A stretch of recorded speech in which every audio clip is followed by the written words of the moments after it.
Assalamualaikum warahmatullahi wabarakatuh. Selamat siang, salam sejahtera bagi kita semua, salam dan bahagia. Halo sobat pajak, selamat datang di podcast yang ngobrolin dunia perpajakan nih dari sisi yang berbeda tetapi tetap inspiratif.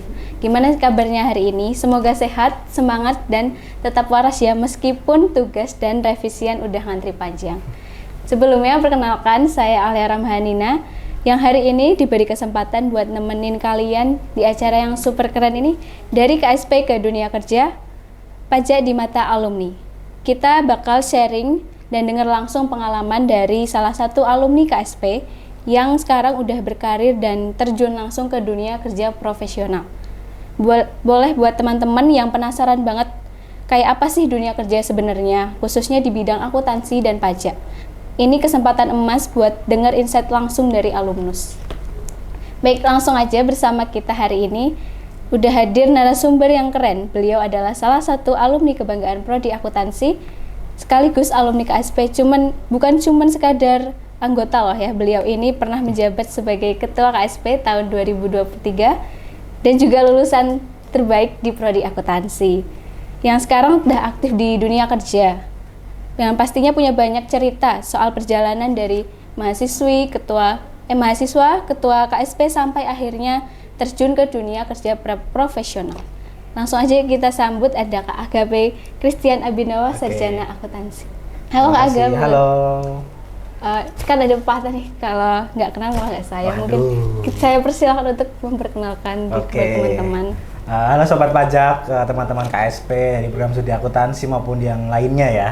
Perkenalkan, nama saya Agape Christian Abhinawa. Ya, betul yang dikatakan tadi Mbak Alia ya. Tadi saya mantan alumni KSP tahun 2022 dan 2023. Pada saat 2022 saya menjadi anggota. Saya itu di bagian pengabdian masyarakat. Nah, kemudian saya di tahun 2023, puji Tuhan dikasih kesempatan dipilih untuk menjadi ketua. Nah, saya sekarang sudah lulus, baru kemarin Sabtu saya lulus itu, baru wisuda. Dan saya sebelum wisuda itu saya sekitar di bulan Januari itu saya puji Tuhan udah masuk ke dalam dunia kerja. Saya keterima di salah satu kantor akuntan publik di Yogyakarta. Nah, saya sebagai posisinya adalah junior staff audit gitu. Baik. Oke, Kak Aga, kita semua tahu nih kakak adalah salah satu alumni kebanggaan KSP ya, apalagi prestasi kakak selama kuliah juara 2 lomba debat. Puji Tuhan. Dan karir setelah ini itu inspiratif banget ya kerja di KAP. Sebelum kita gali lebih dalam, mungkin Kak Aga bisa share sedikit nih apa sih pegangan atau prinsip yang selalu Kak Aga bawa dari mahasiswa sampai ke dunia kerja. Oke, prinsip saya itu sebenarnya nggak ada ya, cuman saya yang selalu saya terapin itu ketika kita ada waktu untuk mengerjakan sesuatu, kenapa kita tidak mengerjakan gitu loh. Ibaratnya gini, kita capek-capek dulu aja daripada kita harus mengulang lagi di semester depan. Jadi nggak apa-apa lah kita sakit-sakit dulu, baru kita senang-senang kemudian. Itu yang selalu saya pegang, dan saya itu selalu menghargai yang namanya waktu. Saya dengan teman-teman saya juga kalau nongkrong atau kita mengerjakan tugas itu, pasti saya selalu datang tepat waktu atau sebelum mereka datang saya sudah datang. Karena apa? Karena waktu itu bagi saya itu sangat berharga sekali ya. Jadi yang namanya waktu, tanggung jawab, dan kepercayaan diri kita itu adalah pegangan yang harus kita pegang terus ya. Kayak pepatahnya waktu itu emas ya. Emas. Ya, emas banget. Nah, setelah sedikit ngobrol santai, kita masuk ke pertanyaan pertama nih Kak. Aduh, apa nih? By the way, gimana rasanya lulus dengan gelar SAK, Sarjana Akuntansi? Wah, saya senang banget sih karena dari zaman SMA tuh saya senang banget dengan akuntansi kan ya. Jadi saya maksudnya langsung masuk ke akuntansi dan puji Tuhan saya udah menjadi gelar SAK. Bahkan sebelum saya wisuda saya udah dapat kerja, dan saya itu sidang di tahun 2024. Dan waktu itu saya ke pending wisuda karena ada peraturan baru yang mengatakan kita harus kuliah minimal 3,5 tahun kan. Dan waktu itu saya ngejar itu lulus di tahun ketiga, jadi 3 tahun 2 bulan saya udah sidang. Oh, Masya Allah, karena tadi kan saya bilang bahwa kita harus menghargai waktu, tanggung jawab, dan kepercayaan diri kita. Jadi jangan buang-buang waktu di saat orang lain main, ya itulah saatnya kita untuk bekerja. Di saat kita mengerjakan, maka semuanya akan cepat selesai sih. Jadi teman-teman yang lainnya lagi main doang, kita udah ngerjain. Begitu mereka ngerjain, kita udah santai-santai kan, udah lulus gitu kan. Gitu sih kalau dari saya. Berarti ya, waktu itu benar-benar berharga, harus dimanfaatkan semaksimal mungkin. Siap. Dulu tuh Kak Aga kenapa gabung ke KSP? Apakah emang udah suka pajak atau emang awalnya cuma iseng-iseng aja? Maksud KSP itu sebenarnya tahun 2022 itu ya. Itu saya masih sekitar semester 2 atau 3, saya lupa itu ya. KSP ini waktu saya kan PKKMB-nya online ya. Oh iya, COVID. Ya betul. Saya angkatan COVID ya. Jadi waktu PKKMB fakultas itu diputarkan video KSP kan, profil KSP gitu. KSP kok menurut saya menarik sekali ya. Dari raut-raut wajah anggota-anggota KSP dengan beberapa program-program KSP tuh kayak kayaknya ini bisa nih, cocok kayaknya nih. Karena kan saya juga suka pajak juga sebenarnya. Walaupun agak rumit dikit tapi pajak itu menurut saya itu seru gitu. Akhirnya saya gabung lah ikut ke KSP, ikut seleksi segala macam. Waktu itu saya dengan teman-teman saya, cuman yang lolos di kelompok studi pajak itu tahun 2022 hanya 2 orang saja yang dari angkatan 2021. Saya dan teman saya di kelas A3 itu namanya Sabila kalau tidak salah. Jadi kita berdua doang yang angkatan 2021 yang masuk di KSP tahun 2022 gitu. Nah, kangen nggak sih Kak momen-momen jadi anggota dan ketua KSP dulu, kayak paling berkesan momennya tuh apa? Dari senang dan sedihnya sama-sama gitu, yang masih berkesan sampai saat ini gitu. Sangat berkesan banget ya, sangat kangen. Kalau kangen sih kangen banget pasti. Kangen banget karena apa? Karena 2022, 2023 tuh bareng-bareng sama teman-teman KSP tuh kayak orang-orangnya tuh seru semua gitu loh. Karena di kelompok studi pajak ini tuh nggak ada yang namanya senioritas ya. Jadi semuanya tuh mau angkatan berapa itu tetap jadi satu. Terus kita bahagia bareng, kita susah bareng, kita benar-benar kebersamaannya tuh kerasa apa di KSP. Itu yang bikin kangen. Dan momen yang paling saya ingat sekali itu waktu saya dari ketua kelompok studi pajak tahun 2023 itu, saya itu prinsip saya waktu jadi kelompok itu adalah saya akan mengembalikan program-program kerja yang saat COVID itu kita belum bisa berjalan. Salah satunya itu kita bisa bekerja sama dengan kelompok studi pajak UKDW. Kemudian kita bisa mendapatkan ruangan yang enak saat ini gitu kan.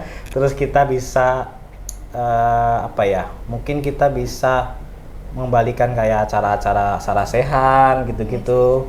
Nah kemudian puji Tuhannya juga waktu saya menjabat jadi ketua KSP itu, KSP menjadi salah satu kepercayaan program studi. Karena apa? Karena kita mewakili program studi untuk ikut dalam UST Expo.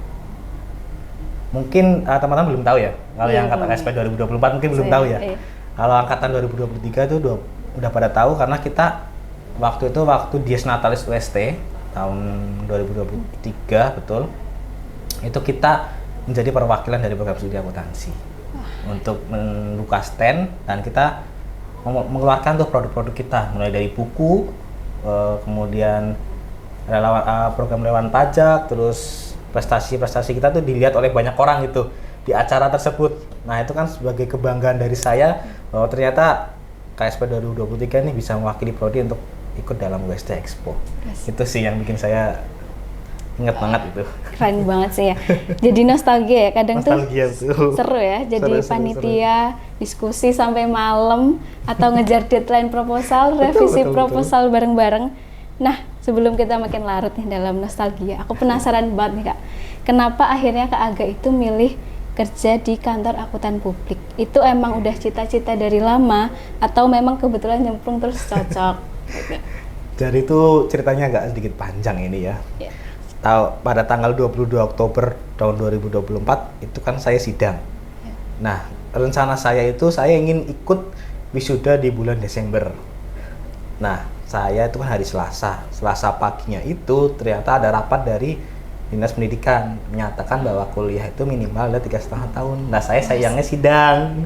Nah, jadi saya adalah orang pertama yang kena peraturan itu, betul. Akhirnya ya waktu itu sempat down, mental saya sempat down karena udah perjuangan kayak gini tapi kok akhirnya gagal segala macam. Akhirnya saya mentalnya down.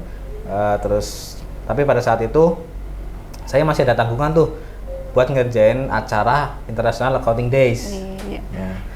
Otomatis saya harus kebut gitu dulu tuh. Selesai itu di bulan November akhir selesai.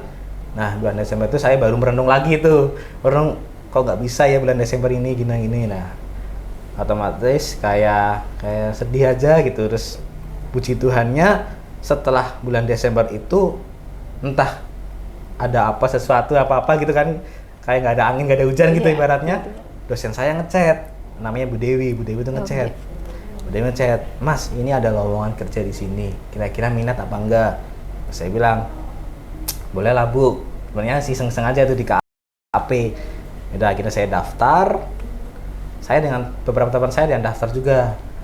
Nah setelah itu daftar di bulan Januari ini saya ikut ujiannya, ujian dulu tuh, ujian berserta dengan wawancara. Di itu saya sudah nggak pede tuh karena saya grogi banget kan dikasih soal kayak ujian tertulis lisan gitu kan, terus sambil ngobrol-ngobrol wawancara biasa gitu halnya. Terus saya awalnya aja nggak yakin kalau saya bakal lolos karena saya ada beberapa soal yang saya lupa ngerjainnya gitu kan. Akhirnya setelah 2 minggu itu saya keterima. Nah keterima itu sebenarnya dibilang iseng-iseng juga iseng-iseng sih sebenarnya sih, karena nggak berharap banget, cuman pengen aja gitu mencoba hal baru sambil mengisi waktu luang saya menunggu wisuda. Akhirnya saya daftar, terima. Nah terima itu wah saya senang banget dong. Akhirnya ya udah sampai sekarang saya tekunin. Ya awalnya pusing tapi lama-lama juga enjoy aja lah. Ternyata pekerjaan itu seperti ini, anggap aja sebagai pelatihan pekerjaan. Yang penting kita nikmatin aja. Kalau ketika kita sudah menikmati apa yang kita kerjakan, pasti hasilnya akan mengikuti gitu sih. Wah ternyata jalan hidup itu nggak selalu sesuai rencana ya. Betul. Tapi yang penting itu dinikmati dulu. Siapa tahu ini relate. Suatu kalau belum nemu passionnya sejak saat ini bisa ditekunin. Betul. Bisa waktu yang akan datang pasti akan ketemu passion kita tuh di mana. Gitu ya. Next question ya Kak, dari pengalaman di KSP nih, atau jurusan akuntansi, skill atau kebiasaan apa aja sih yang benar-benar kerasa manfaatnya pas udah kerja di KAP, kayak wah ini dulu diajarin pas kuliah, dulu ini pas ikut KSP pernah dilakukan, kayak ternyata kepake banget pas kerja di KAP gitu. Oke. Jadi gini, kalau selama kita kuliah di akuntansi, di program studi akuntansi ini kan kita belajar masalah hanya teori aja, teori dan praktek, paling ngitung depresiasi, akumulasi, aset tetap segala macam. Terus kita mengenal akun-akun akuntansi yang mungkin ada apa aset segala macam. Nah pada bank, kemudian ada liabilitas, kewajiban, utang piutang gitu kan. Kita yang mengenal itu kan. Nah dan mengerjakan soal. Nah, itu kita bisa mendapatkan teori-teori itu menjadi sebagai modal buat kita. Tapi semuanya itu bukan tentang teori. Tentang komunikasi dan kepercayaan diri. Nah, semuanya itu saya dapatkan itu ketika saya menjadi anggota KSP. Karena di dalam KSP ini kan kita nggak mungkin dong kita cuma diem aja. Apalagi saya dulu di bagian pengabdian. Kan kita harus terjun langsung ke masyarakat, ngobrol langsung dengan mahasiswa-mahasiswa. Jadi dari situlah secara tidak langsung itu kita belajar namanya berkomunikasi. Karena di dalam pekerjaan itu tidak semuanya orang tuh bisa untuk berkomunikasi. Semua orang tuh pintar, semua orang tuh cerdas. Tapi apakah dia bisa berkomunikasi dengan orang lain? Apalagi dalam kerjaan kan kita membutuhkan namanya teamwork. Mungkin pekerjaan kita bakal dilihat oleh orang lain atau dilanjutkan oleh orang lain. Ketika kita tidak bisa menjelaskan apa yang kita kerjakan, bagaimana orang bisa paham apa yang kita kerjakan, kan gitu. Jadi skill komunikasi dan kepercayaan diri itu adalah yang paling penting, menurut saya paling penting. Karena yaitu ketika kita tidak ada komunikasi, ya kita mengerjakan apapun bisa nih. Tapi kita kalau disuruh presentasi, gitu kan. Nah dari KSP inilah kalian kalau bisa tetap belajar dengan namanya berkomunikasi. Jangan introvert ya. Harus kita ekstrovert. Kita harus bisa berkomunikasi dengan siapapun itu. Jangan milih-milih itu. Dan kalau di kerjaan saya itu kan, kita komunikasi itu harus get information. Kita harus mendapatkan informasi apa yang kita mau dengan cara yang kita masing-masing. So akrab atau so apa. Nah, itu yang penting apa? Yang penting kita dapat informasi apa yang kita butuhkan dari orang itu. Itu kalau di tempat saya kayak gitu. Jadi komunikasi itu penting banget sih menurut saya sih. Nah berarti teman-teman dengerin ya, ternyata jangan cuma nilai doang nih yang kepakai, kebiasaan di organisasi kayak ikut KSP itu juga penting. Jadi jangan cuma jadi mahasiswa kupu-kupu ya, kuliah pulang aja. Betul. Bener kan ya? Dan menurut Kak Aga, gimana rasanya adaptasi dari suasana kuliah nih ke dunia kerja? Apalagi KAP ini identik dengan deadline dan kerja lembur gitu. Shock terapinya apa yang dirasain? Kayak, loh kok beda banget nih sama pas kuliah? Beda banget, jujur. Beda mas 180 derajat, beda banget jujur. Tadi sebelum ke situ ya, tadi kan bahas jangan mahasiswa jangan jadi kupu-kupu kan. Iya. Nah, kayak kasih informasi aja, kayak dulu saya itu pulang ke kos tuh itu udah bonus banget sih. Karena saya tuh selesai kuliah, lanjut ngerjain KSP, atau enggak ada dari program studi bantuan segala macam. Jadi kadang berangkat pagi, pulangnya malam. Jadi di tidur itu adalah bonus. Dan ke kosan, tidur di kos dengan tenang itu adalah bonus sih. Jadi apa ya, peluang dan kesempatan yang dikasih oleh program studi ke kita itu kita harus manfaatkan semaksimal mungkin, karena kita nggak tahu itu bakal bermanfaat sekarang, ke depannya, atau mungkin depan-depannya lagi, kita nggak tahu. Yang penting kita bisa manfaatkan apa yang mereka kasih ke kita kesempatannya gitu. Wah ternyata bener ya Kak, dunia kerja itu ritmenya kayak nggak kayak simulasi di kampus. Kalau di kampus kan kita bisa reschedule, kalau di KAP itu deadline udah kayak janji suci nih, nggak bisa ditawar. Salut banget sih, masih bisa tetap waras nih di tengah-tengah audit, laporan dan klien yang nggak kenal waktu. Tapi ya Kak, aku kepikiran juga sih, kan di KAP itu pasti ketemu banyak orang nih, mulai dari rekan kerja, senior, ataupun sampai klien. Nah, sepenting apa sih relasi dan networking buat menunjang karir di KAP? Kak Aga sendiri ngebangun relasinya gimana? Lebih ke spontan atau emang udah dari dulu ekstrovert atau harus benar-benar diusahakan? Oke, jadi yang pertama itu perbandingan dengan dunia kuliah dengan kerja itu udah jelas beda banget, yang dimana tanggung jawab itu menjadi nomor satu. Tanggung jawab ketika kita bekerja dengan teman kita akan berbeda dengan bekerja dengan tim kita atau dengan teman-teman kantor kerja kita gitu. Dan masalah deadline segala macam ya itu kita nikmatin aja lah ya.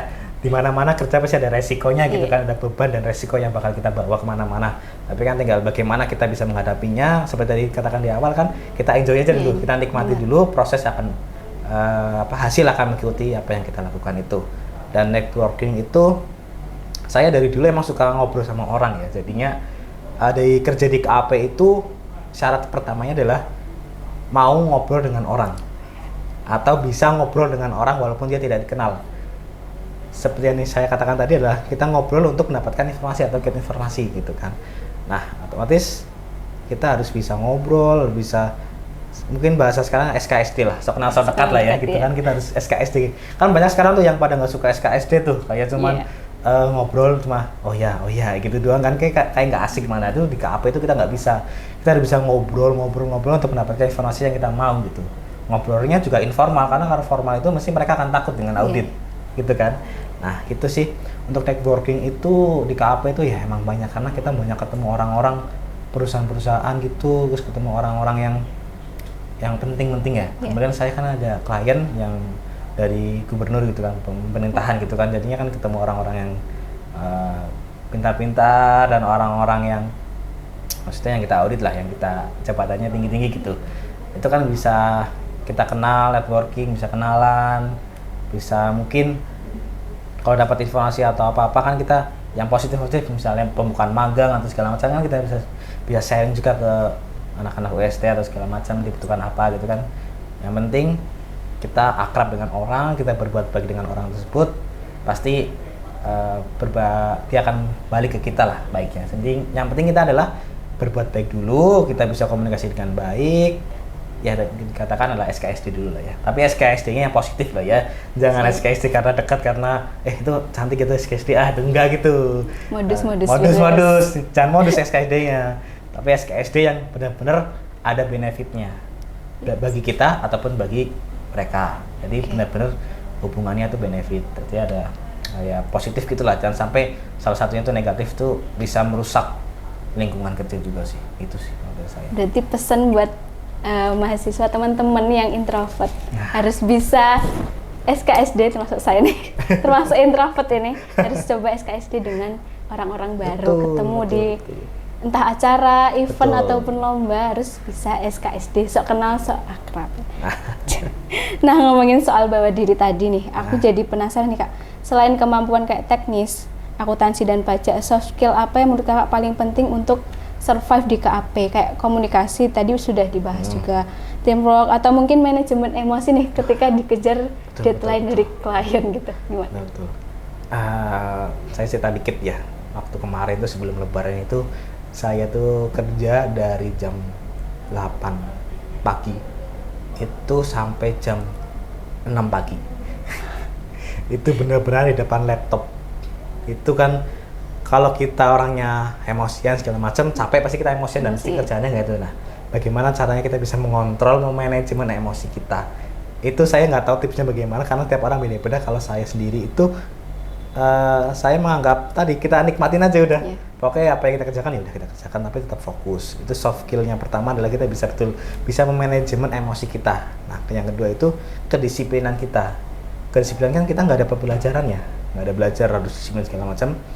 Tapi di kuliah itu kan kayak ada maksimal telat 15 menit segala macam. Nah, itu adalah latihan untuk kita bisa disiplin. Disiplin bukan tentang kita berangkat jam berapa, tapi tentang apa yang kita kerjakan bisa sesuai nggak dengan tepat waktu atau tidak. Nah, disiplin waktu itu juga penting. Kemudian manajemen tadi itu terus namanya lagi adalah kepercayaan diri kita. Ketika kita mengerjakan nggak percaya diri lah, gimana kita bisa ngasih ke orang kan? Kita aja nggak percaya sama diri kita sendiri untuk mengerjakan itu kan. Nah, itu sih berarti kepercayaan diri, kemudian komunikasi yang paling penting, manajemen emosi, dan kedisiplinan waktu dan tanggung jawab kita untuk mengerjakan itu sih. Kalau dari saya sih itu sih. Nah, buat teman-teman yang biasanya mepet dikasih toleransi 15 menit sebelum mulai, tapi datangnya pas, itu bisa dikurangi ya dari sekarang, bisa agar kita tuh bisa disiplin nih. Jadi berguna buat kedepannya kita di dunia pekerjaan. Betul. Oke, nah ternyata nggak cuma angka yang penting, tapi gimana cara kerja tim, kemudian komunikasi kita, bagaimana mengontrol emosi diri sendiri. Ilmu tuh emang teknis, tapi soft skill penopangnya nih. Kalau pondasi tapi penopangnya nggak kuat, goyang, ya rapuh banget gitu nggak? Nah, dari tadi kita udah banyak nih insight dari kerja di KAP, dari soft skill sampai cara adaptasi. Tapi kan pasti teman-teman di sini masih ada yang bingung nih. Aku harus mulai dari mana nih untuk siap kerja nanti? Kayak aku ini juga masih bingung nih, harus mulai dari mana biar cita-cita tercapai gitu. Oke, mulai dari mana? Sebenarnya teman-teman semua Mbak Alia ini juga udah memulainya sih dengan masuk ke KSP. Berarti kan kalian semuanya yang masuk ke KSP ini ataupun nanti kelompok studi yang lainnya itu mereka udah menentukan tuh arah dan tujuan hidup teman-teman semuanya kan. Berarti Mbak Alia ini kan sudah masuk ke KSP, otomatis pasti pandangannya akan bekerja di sektor perpajakan gitu. Ataupun ya lainnya yang masih berkaitan dengan akuntansi. Dulu saya itu sebagai ini aja sih ya, kayak kalau saya dengan teman saya itu canda-candaannya gitu ya. Saya itu ambil konsentrasi itu perpajakan. Tapi skripsi saya itu tentang keuangan. Saya kerjanya di audit. Jadi tiga-tiganya saya pegang semuanya. Jadi kayak ya seru-seru aja gitu. Nah, memulainya dari mana itu teman-teman semuanya harus menentukan dulu arah dan tujuan kalian kuliah itu untuk apa. Pasti untuk mendapatkan gelar. Apakah hanya sekedar mendapatkan gelar? Kan tidak. Nah, masuk ke organisasi-organisasi yang bisa mengarahkan teman-teman semuanya itu menjadi langkah yang pertama untuk bisa melanjutkan meniti karir kalian. Memulai dari masuk ke organisasi, dan dalam organisasi kalian juga belajar namanya tadi komunikasi, soft skill segala macam yang tidak kita pelajari di dalam perkuliahan. Seperti yang tadi introvert, kita harus ubah pelan-pelan menjadi ekstrovert, karena ketika kita introvert itu agak susah untuk mencari pekerjaan. Nah, masuk udah memperbaiki diri sendiri, kemudian masuk tambahan ilmu-ilmu yang bermanfaat lainnya, kayak kita ikut seminar-seminar segala macam yang tidak kita pelajari dari kampus maupun organisasi, itu menjadi kita tambah-tambahan lagi. Kan dalam seminar itu pasti nanti kita mendapatkan networking juga pasti kan, ketemu dengan teman-teman yang beda kampus segala macam. Nah gitu, itu menjadi awal mula juga kita untuk meniti karir. Kemudian setelah tadi kita menentukan arah, kita belajar soft skill yang belum kita dapatkan di perkuliahan, kemudian kita mengikuti acara-acara di luar kampus yang bisa menunjang akademik kita. Kemudian kalau saya itu lebih suka dengan komunikasi dengan pihak-pihak eksternal ya, karena pihak eksternal tuh kayak ngasih kita sebuah kayak penambahan nambah kayak ilmu pengetahuan yang sebenarnya tuh kita nggak tahu loh, kayak hal-hal simple aja tapi kita tuh nggak tahu loh, oh ternyata gitu ya. Nah selain itu juga sekarang kan zamannya udah maju lah ya, dimana banyak video-video yang edukatif lah ya, mungkin dari Instagram, TikTok atau segala macam, itu juga menjadi sebuah referensi kita untuk kita belajar dari mereka bagaimana mereka bisa nge-branding diri kita sendiri. Yang paling penting adalah kita bisa nge-branding diri kita sendiri. Diri kita sendiri itu mau jadi apa nih? Kita bisa komunikasi yang bagus, kita bisa ngasih insight buat orang buat yang lebih bagus lagi, atau kita bisa kasih pemahaman dan segala macam lah ya. Itu namanya adalah kita bisa nge-branding diri kita sendiri agar dikenal oleh orang dan orang tertarik untuk merekrut kita.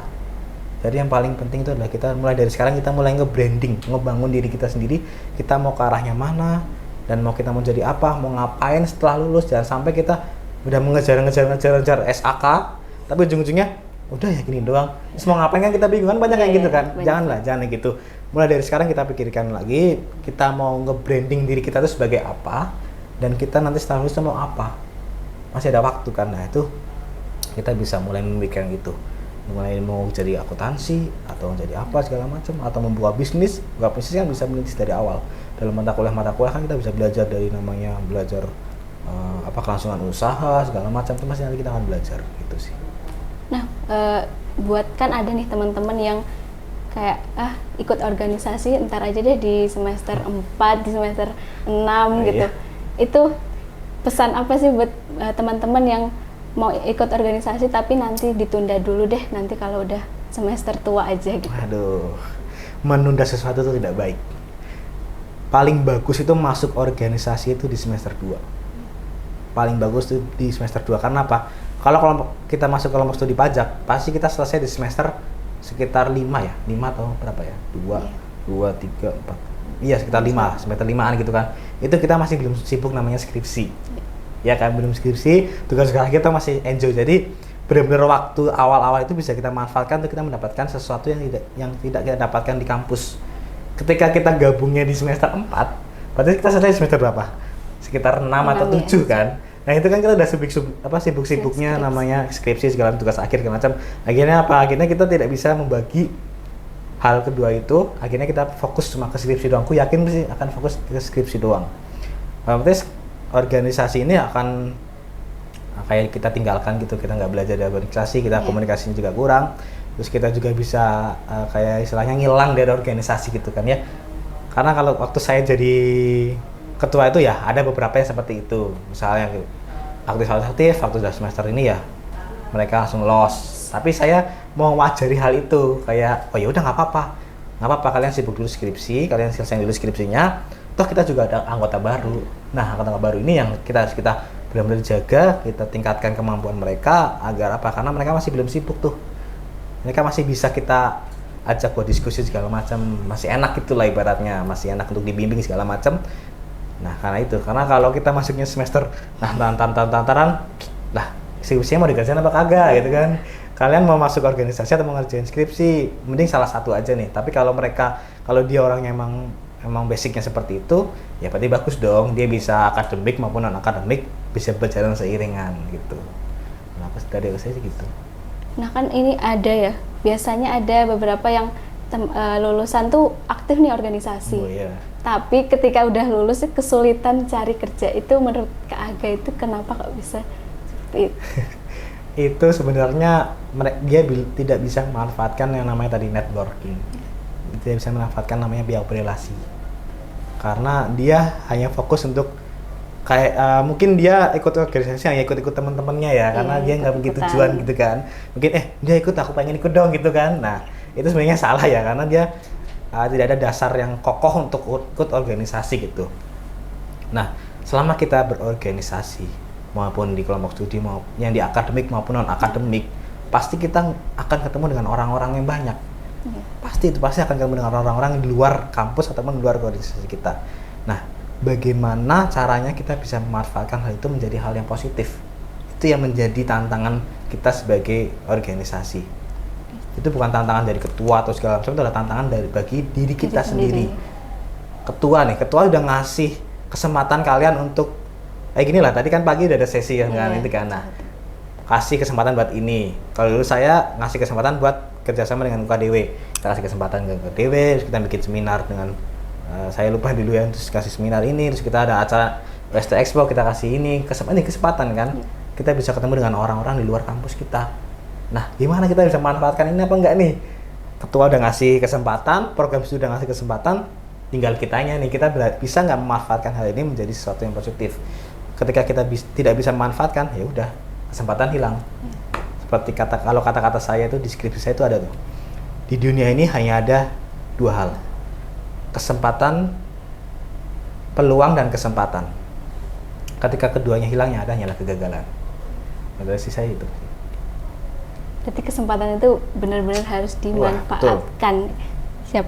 Jadi apa sih pesan untuk tips teman-teman nih yang masih kuliah biar bisa lebih siap masuk ke dunia kerja setelah lulus, terutama yang kepikiran kerja di KAP atau di bidang perpajakan?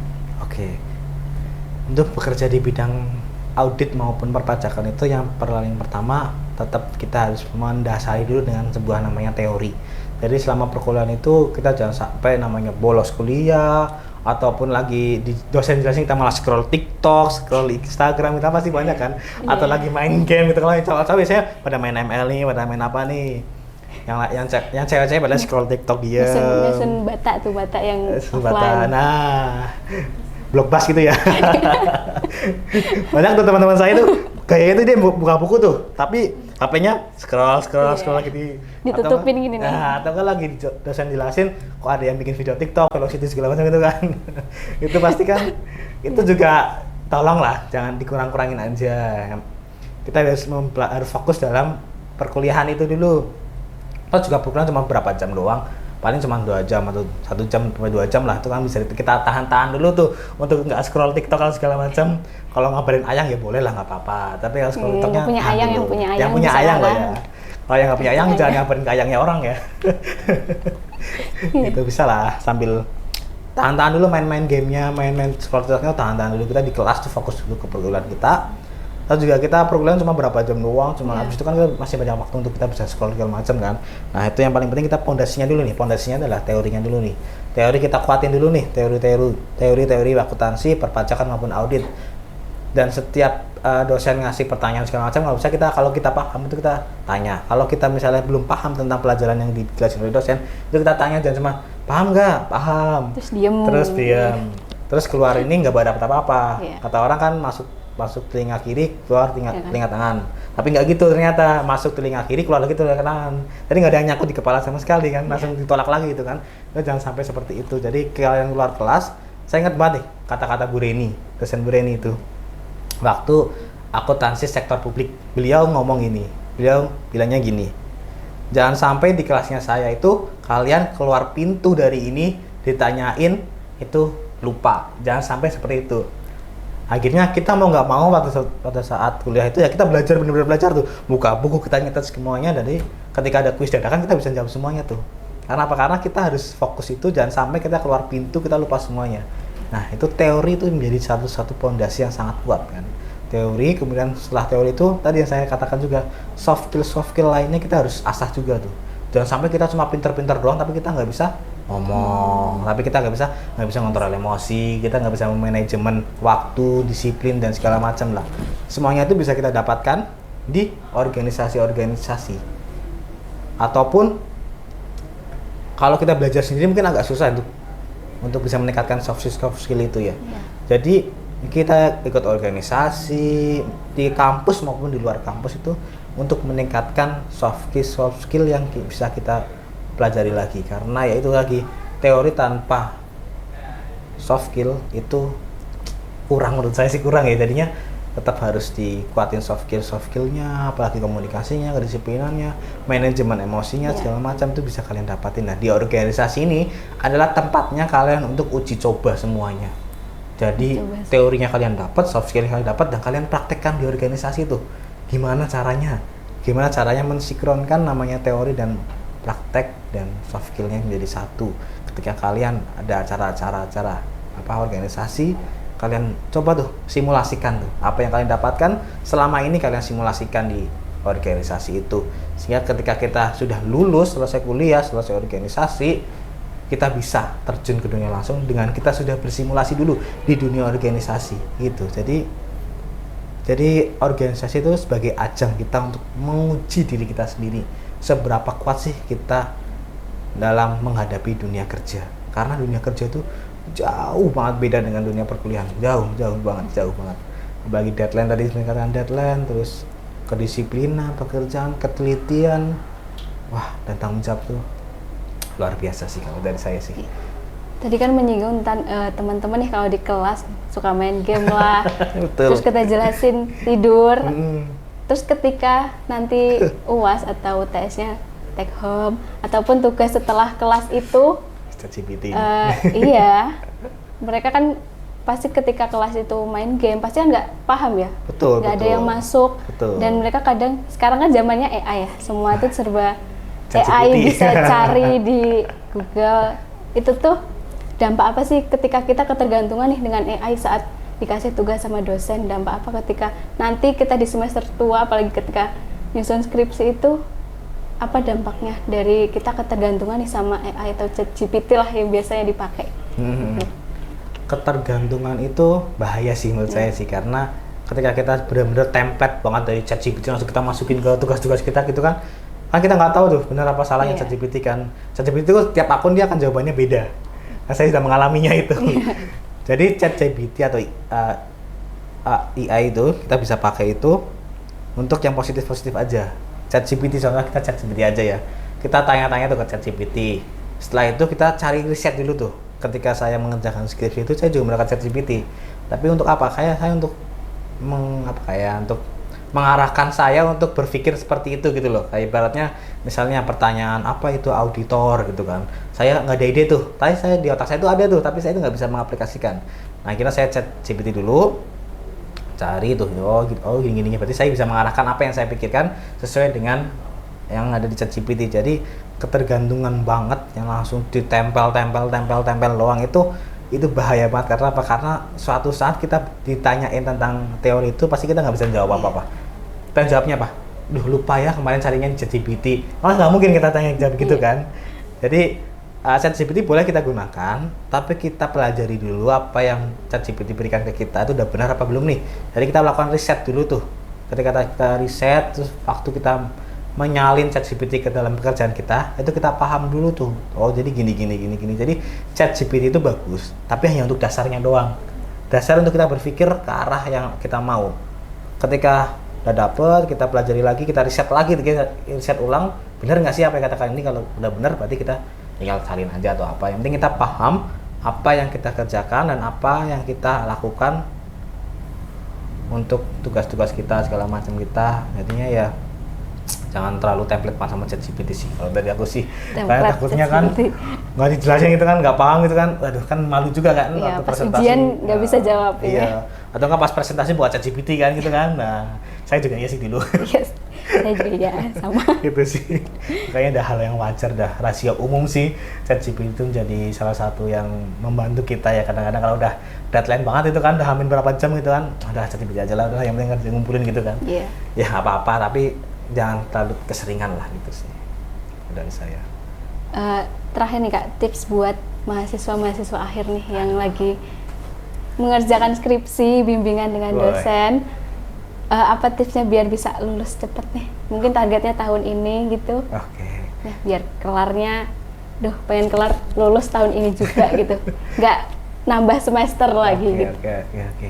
Ya buat teman-teman semuanya yang masih berjuang skripsi gitu ya.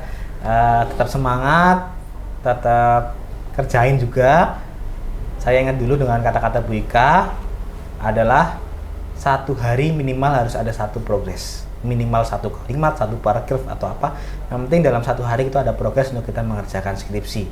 Dan yang kayak motivasi terbesar kita mengerjakan skripsi adalah di chat dosen, udah gitu. Kapan bimbingan segala macam itu, jangan kita anggap sisi negatifnya terus kayak dosen ini kok bimbingan terus ya segala macam, aku belum selesai. Tapi jangan anggap di chat dosen untuk tanya bimbingan kapan segala macam sebagai motivasi kita untuk kita bisa mengerjakan hal itu dengan cepat waktu dan segala macam.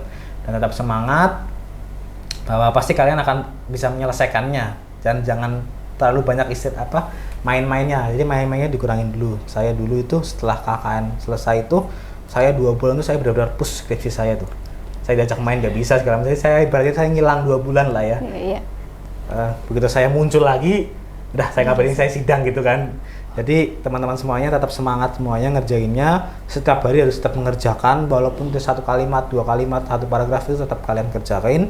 Yang penting tetap progres setiap hari, tetap progres ada. Kemudian apalagi ya, pokoknya tetap semangat aja sih. Tetap kontrol emosi kalian, kesehatan jiwa kalian. Anggap aja semuanya itu sebagai angin lalu lah, kita kerjain semuanya bareng-bareng atau kalian kerjain dengan teman-teman kalian, jangan sendiri di kos atau dimanapun kalian berada, tetap kalian nikmatin aja semua proses yang sedang kita alami, karena hasil itu tidak akan mengkhianati proses tidak pernah mengkhianati hasilnya. Ya. Kebalik kayaknya dia. Jadi sakit-sakit dahulu, senang-senang kemudian. Nggak apa-apa kita sakit sekarang, kita nggak tidur 2 hari 3 hari nggak masalah. Yang penting kita bisa menyelesaikan tepat waktu, kita bisa selesai, dan jangan hanya sekedar selesai aja, tapi kita bisa manfaatkan apa yang kita kerjakan itu untuk kedepannya lagi.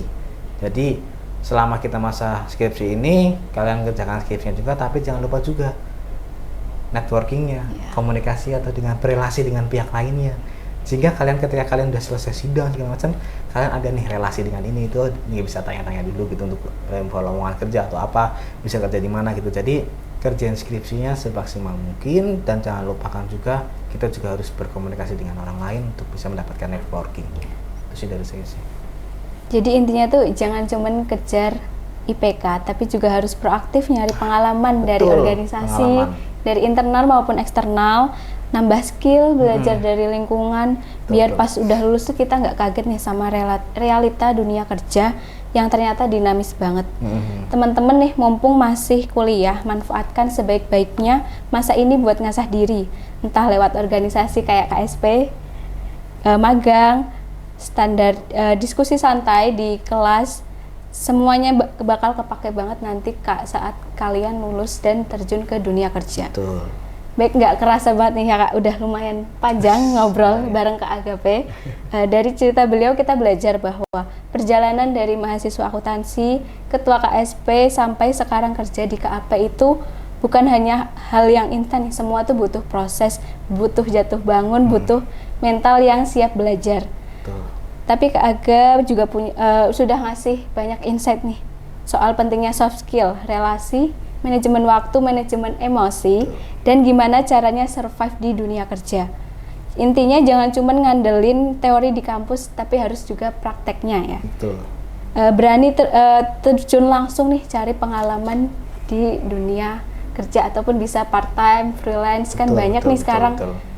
Semoga nih acara ini teman-teman bisa semangat nih buat terus belajar dan mempersiapkan diri untuk terjun ke dunia kerja. Terima kasih banyak buat Kak Aga sudah mau menjadi narasumber, menyempatkan waktunya di tengah-tengah pekerjaan. Semoga sehat selalu deh, karirnya makin cemerlang, dan terima kasih juga buat teman-teman semua yang sudah menyimak dari awal sampai akhir. Sekian, saya Alia Rahmanina. Pamit undur diri. Wassalamualaikum warahmatullahi wabarakatuh. Sampai berjumpa di podcast berikutnya. Dadah.